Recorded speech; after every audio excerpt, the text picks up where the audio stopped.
ANMR ನ್ಯೂಸ್ಗೆ ಸ್ವಾಗತ. Tanker ಮೂಲಕ ಕುಡಿಯುವ ನೀರಿಗೆ ಶಾಸಕರು ಚಾಲನೆ.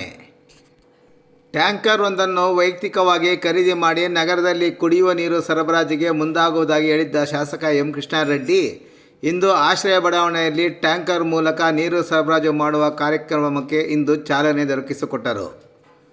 ನಗರದ ಸರ್ಕಾರಿ ಹಾಸ್ಟೆಲ್ನಲ್ಲಿರುವ ನಿರ್ಗತಿಕರು ಮತ್ತು ಭಿಕ್ಷುಕರನ್ನು ವೀಕ್ಷಿಸಲು ಬಂದಿದ್ದ ಶಾಸಕರು ನಗರದಲ್ಲಿ ಕುಡಿಯುವ ನೀರಿನ ಸಮಸ್ಯೆ ಬಿಗಡಾಯಿಸಿರುವ ಬಗ್ಗೆ ಪತ್ರಕರ್ತರು ವಿವರಿಸಿದಾಗ ಟ್ಯಾಂಕರ್ ಒಂದನ್ನು ವೈಯಕ್ತಿಕವಾಗಿ ಖರೀದಿ ಮಾಡಿ ಮುಂದಿನ ಬುಧವಾರದಿಂದ ನೀರು ಸರಬರಾಜು ಮಾಡುವುದಾಗಿ ಭರವಸೆ ನೀಡಿದ್ದರು.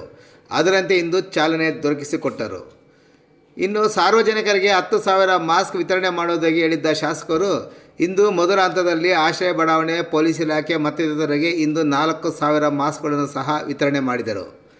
ಈ ಸಂದರ್ಭದಲ್ಲಿ ಆ ವಾರ್ಡಿನ ನಗರಸಭಾ ಸದಸ್ಯರಾದ ಜೈ.ಬಿ. ಮುರಳಿ, ಮಂಜುನಾಥ್, ಅಗ್ರಾರ ಮುರಳಿ, ಮಾಜಿ ನಗರಸಭಾ ಸದಸ್ಯರಾದ ಅಬ್ಗುಣ್ ಶ್ರೀನಿವಾಸ ರೆಡ್ಡಿ, CN ವೆಂಕಟೇಶ್, ಪ್ರಕಾಶ್, ಮುಖಂಡರಾದ ರೆಡ್ಡಪ್ಪ, CK ಶಬೀರ್, ಸಾದಿಕ್ ಪಾಷಾ, ಮಧು, ಆಯಿಷಾ ಸುಲ್ತಾನ್, ಅಮರ್, ಮೊಹಮ್ಮದ್ ಗೌಸ್ ಮತ್ತಿತರರು ಹಾಜರಿದ್ದರು.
ಕೋವಿಡ್-19 ವಿಚಾರವಾಗಿ ಈಗಾಗಲೇ ಇಡೀ ದೇಶಾದ್ಯಂತ ಲಾಕ್ಡೌನ್ ಆಗಿದೆ.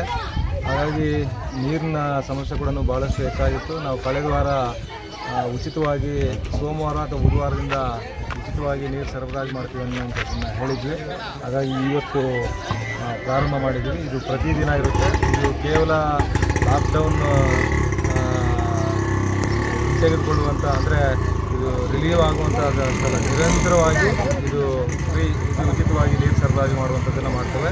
ಮತ್ತು ಇದರ ಜೊತೆಗೆ ಮಾಸ್ಕ್ ಕೂಡ ವಿತರಣೆ ಮಾಡುವಂಥದ್ದು 4,000 ಮೊದಲನೇ ಹಂತದಲ್ಲಿ 4,000 ಮಾಸ್ಕನ್ನು ವಿತರಣೆ ಮಾಡುವಂಥದ್ದನ್ನು ಕೂಡ ಚಾಲನೆ ಕೊಟ್ಟಿದ್ದೇವೆ. ದಯಮಾಡಿ ನಾನು ನಮ್ಮ ಕ್ಷೇತ್ರದ ಜನರಲ್ಲಿ ವಿನಂತಿ ಮಾಡುವಂಥದ್ದು, ಯಾರೂ ಕೂಡ ಈ ಲಾಕ್ಡೌನು ವಾಪಸ್ ತಗೊಳ್ಳುವಂಥದ್ದುವರೆಗೂ ಕೂಡ ಮನೆಗಳಿಂದ ಯಾರೂ ಕೂಡ ಹೊರಗೆ ಬರಬಾರ್ದು ಅನ್ನೋಂಥ ವಿನಂತಿಯನ್ನು ಮಾಡ್ತೇವೆ. ಉತ್ತರ ಪ್ರದೇಶದಲ್ಲಿ ಈಗಾಗಲೇ ನಾವು ಪಂಚಾಯತಿಗೆ PDOಗಳಿದ್ದಾರೆ. ಇವಾಗ ಎಲ್ಲೆಲ್ಲಿ ಕಂಪ್ಲೇಂಟ್ಸ್ ಬರ್ತಾ ಇದೆ ಅಂಥದ್ದು ಕಡೆ ಎಲ್ಲ ಸೂಕ್ತ ವ್ಯವಸ್ಥೆಯನ್ನು ಮಾಡ್ತಾ ಇದ್ದೀವಿ.